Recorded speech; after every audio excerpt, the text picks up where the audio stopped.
القاهرة الإسلامية هي واحدة من أغنى المدن في العالم من حيث التراث التاريخي والمعماري الإسلامي.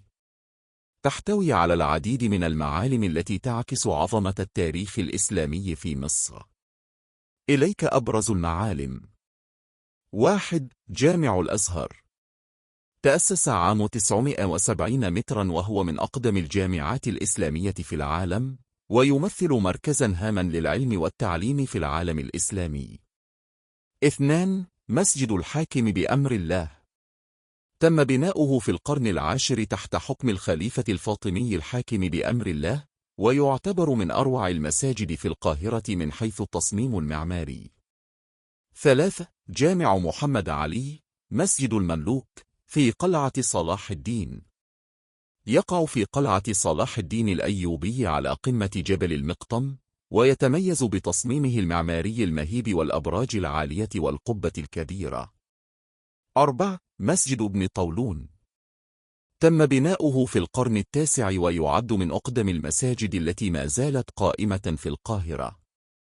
يتميز بتصميمه الفريد على الطراز الأموي. 5. خان الخليلي، سوق تاريخي يقع في قلب القاهرة الإسلامية. يعتبر واحدا من أقدم أسواق المدينة ويشتهر بالحرف اليدوية والتقاليد القديمة. 6. باب زويلة.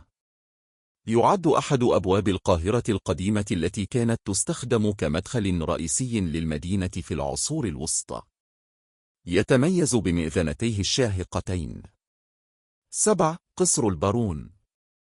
رغم أنه ليس من المعالم الإسلامية التقليدية، إلا أن القصر الذي بناه البارون إنبن في حي مصر الجديدة يضيف طابعا معماريا مميزا إلى تاريخ المدينة.